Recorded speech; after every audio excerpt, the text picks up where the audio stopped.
नमस्कार, मैं हूं सुनील बॉबी और आप इस समय देखना शुरू कर चुके हैं अपना खास कार्यक्रम खबर बिहार, जहां बातें करते हैं बिहार की, खबरें होती है बिहार की। बिहार की खबरों के साथ साथ देश दुनिया में क्या कुछ चल रहा है, तमाम खबरों से हम आपको कराते हैं अपडेट। बिहार में शिक्षा रोजगार का क्या है हाल और गांव की सरकार को लेकर क्या कर रही है बिहार सरकार, तमाम खबरों से हम आपको कराते हैं अपडेट।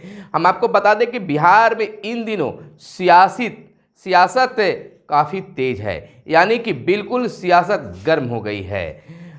दूसरी बार पीएम मोदी बिहार में आए और एक बार फिर से सियासत गर्म हो गया है। वहीं बिहार के मुख्यमंत्री चले गए हैं विदेश, तो वहीं TR3 का शेड्यूल कुछ हुआ उलट। फिर तो वहीं जीविका दीदी की अब हो गई बल्ले बल्ले। वहीं बिहार के नियोजित शिक्षकों की लगातार बढ़ रही है टेंशन। तो आइए अब बताते हैं खबर को विस्तार से, लेकिन उससे पहले आपसे आग्रह है कि चैनल को जरूर सब्सक्राइब कर लीजिएगा। हम आपको बता दें कि पीएम मोदी ने दी बिहार को 12,800 करोड़ की सौगात। बेतिया में पीएम मोदी ने बिहार को दी है 12,800 करोड़ की बड़ी सौगात। कई योजनाओं का किया उद्घाटन और शिलान्यास, कहा विकसित बिहार से विकसित देश संभव है। तो वहीं पीएम मोदी ने बिहार को जहां 12,800 करोड़ की सौगात दी, तो वहीं कई चीज़ों का शिलान्यास भी किया।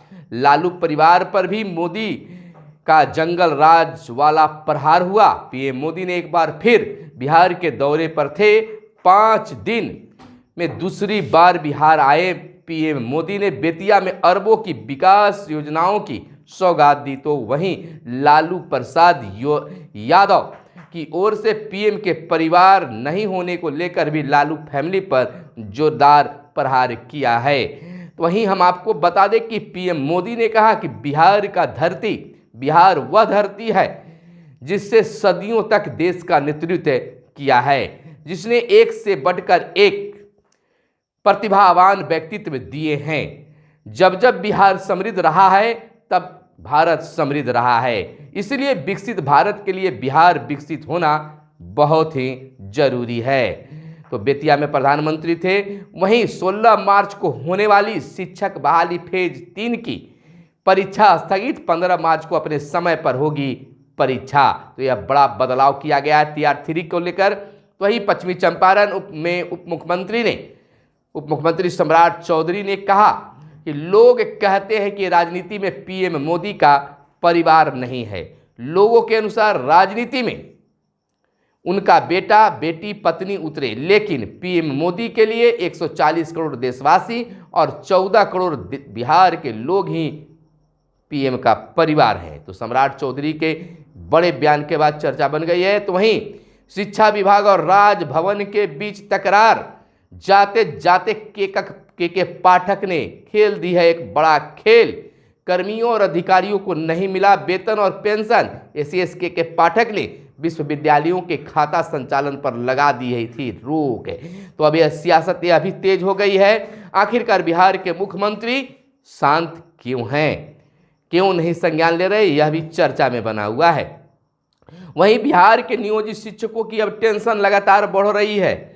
अब सक्षमता परीक्षा खत्म हो गया है, यानी कि 6 मार्च तक सक्षमता परीक्षा होना था और वह समाप्त हो गया है। अब शिक्षकों की पोस्टिंग की प्रक्रिया भी तेज हो गई है। अब उन्हें BRC से लेकर जिला स्तर पर अपने डॉक्यूमेंट्स जमा करने होंगे, थंब इम्प्रेशन करना होगा, सारे चीज़ की जांच होगी और बहुत जल्द ही उन्हें स्कूलों में पोस्टिंग कर दिया जाएगा, स्कूलों को आवंटित कर दिया जाएगा। यानी कि सॉफ्टवेयर के माध्यम से नियोजित शिक्षकों को स्कूलों का आवंटन होगा। माना जा रहा है कि शहरी क्षेत्रों में बिहार के नियोजित शिक्षकों की पोस्टिंग होगी और 80% नियोजित शिक्षक जो हैं अपने ही जिले में रहेंगे। वहीं 15 मार्च तक सक्षमता परीक्षा का रिजल्ट आने की सूचना सूत्रों के हवाले से प्राप्त हो रही है। वहीं पीएम मोदी ने कहा एक तरफ नया भारत बन रहा है तो दूसरी तरफ RJD कांग्रेस और इनका इंडी गठबंधन अभी भी 20वीं सदी की दुनिया में जी रहा है। NDA सरकार कह रही है कि हम घर को सूर्य घर बनाना चाहते हैं, लेकिन इंडी गठबंधन अभी भी लालटेन की लौ के भरोसे है। तो यह बहुत बड़ा बयान है पीएम मोदी का। तो वहीं पीएम मोदी ने बेतिया की सभा में बिहार को एक ओर जहां 12,800 करोड़ की सौगात दी, वहीं दूसरी ओर लालू परिवार और लालटेन जुग पर जमकर निशाना साधा। पीएम मोदी की सभा को लेकर बीजेपी नेताओं में काफी उत्साह भी देखने को मिला है। तो वहीं हम आपको अगली बड़ी खबर के रूप में बता दें कि पीएम मोदी ने रक्सौल जोगबनी ट्रेन को हरी झंडी दिखाकर रवाना किया। यह ट्रेन अररिया फारबिसगंज होते हुए नेपाल बॉर्डर जोगबनी पहुंचेगी। तो ट्रेन की भी यह सौगात मिली। वहीं राहुल गांधी इसी की एडवाइजरी जारी हुआ है। निर्वाचन आयोग ने पीएम पर टिप्पणी को लेकर जारी की एडवाइजरी, बयानबाजी को लेकर सावधानी की दी सलाह। यानी राहुल गांधी को एक बड़ा सलाह चुनाव आयुक्त के द्वारा मिला है। तो वहीं इंग्लैंड जा रहे हैं बिहार के मुख्यमंत्री नीतीश कुमार। सीएम नीतीश कुमार इंग्लैंड दौरा पर जाने के लिए पटना से दिल्ली के लिए रवाना हो गए हैं। और कहां कहां जाते हैं यह बाद में आपको पता चलेगी। वहीं पूर्व सीएम जीतनराम मांझी ने सीट शेयरिंग को लेकर दिया बड़ा बयान। कहा जल्द एनडीए की होगी बैठक, उसमें तय होगा कौन कहां से लड़ेगा चुनाव। जैसा आप जान रहे हैं कि बिहार में सियासत तेज है। कहा जा रहा है कि चिराग पासवान और उपेंद्र कुशवाहा महागठबंधन के साथ जा रहे हैं, लेकिन क्या कुछ होता है अब तो आने वाला वक्त ही गवाह होगा। लेकिन इन दिनों यह चर्चा जरूर बना हुआ है। तो वहीं हम आपको बता दें अगली बड़ी खबर के रूप में कि बिहार में लगातार सियासत चल रही है। इसी बीच सुप्रीम कोर्ट का एक आदेश आया है कि सस्ता इलाज सरकार की जिम्मेदारी है। केंद्र को 6 सप्ताह में कदम उठाने के लिए कहा गया है। सुप्रीम कोर्ट ने कहा है कि लोगों को निजी अस्पतालों में सस्ता इलाज मुहैया कराने की जिम्मेदारी केंद्र की है। केंद्र सरकार यह कहकर नहीं सकती है कि उसने कानून लागू करने के लिए सभी राज्यों को पत्र लिख दिया है और वे जवाब नहीं दे रहे हैं। इससे बनने वाला नहीं है, वह इस क्षेत्र में कदम उठाएं। वहीं मोबाइल की लत से बच्चे माँ बाप से बात भी कम कर रहे हैं। यह शोध में आया है जो चिंता का विषय है। जर्नल जामा प्रीत ट्रिक्स में प्रकाशित शोध के अनुसार अधिक स्क्रीन टाइम की वजह से माता पिता और बच्चों की बढ़ गई है दूरियां। यानी कि जिस प्रकार से मोबाइल की ओर बच्चे आकर्षित हो रही हैं, तो वहीं बच्चे जो हैं उन्हें समय ही नहीं मिल पा रहा है मोबाइल से अलग हटकर कि माता पिता से भी बात करें। तो माता पिता और बच्चों के बीच मोबाइल के कारण लगातार दूरियां बन रही है और कई तरह की बीमारियां भी बच्चों को हो रहा है, खासकर आंखों की बीमारी खास बन गई है। वहीं विधानसभा के 69 मार्शल के लिए हुई परीक्षा रद्द। परीक्षा तिथि की घोषणा बाद में की जाएगी। 27,000 से अधिक अभ्यर्थी इसमें हुए थे शामिल। यानी विधानसभा सुरक्षा प्रहरी के लिए पिछले दिनों हुई परीक्षा को रद्द कर दिया गया है। अब इसके लिए नए सिरे से परीक्षा होगी। हालांकि इसके लिए तिथि की घोषणा बाद में की जाएगी।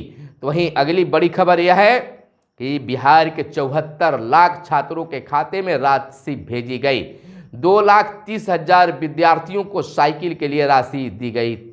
वहीं करीब 1.5 करोड़ बच्चों के खातों में भेजी जानी है राशि। 2023-24 के तहत अब तक 720 करोड़ राशि का भुगतान बच्चों के खाते में किया जा चुका है। 75% उपस्थिति वालों की यह है वजीफा, यानी कि यह शिक्षा विभाग के द्वारा दिया जा रहा है।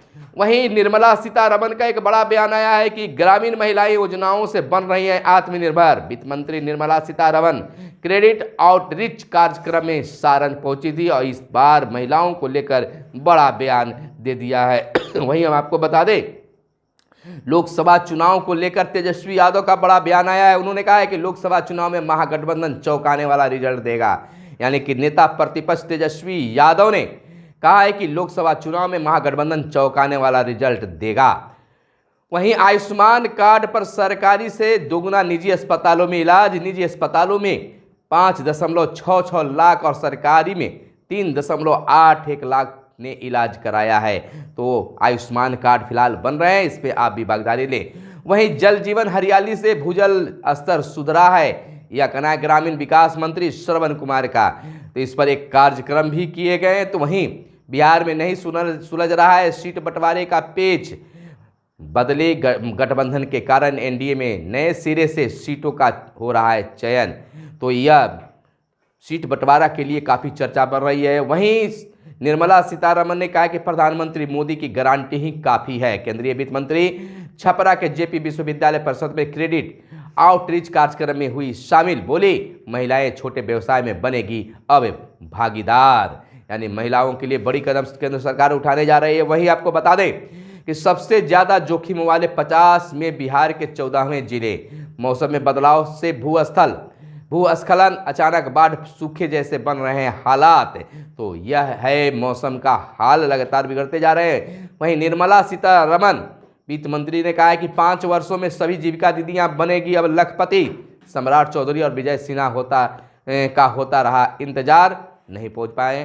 तो वहीं निर्मला सीतारमण के जीविका दीदी के लिए बड़ी सौगात दी गई है, बड़ी घोषणा की गई है कि जीविका दीदी बहुत जल्द ही 5 वर्षों में लखपति बन जाएगी। हमारे साथ बने रहिए और चैनल को सब्सक्राइब कर दीजिए। फिर मिलते हैं अगले वीडियो में, तब तक के लिए दीजिए इजाज़त। कैमरे के पीछे हैं मिस्टर साहिल। धन्यवाद।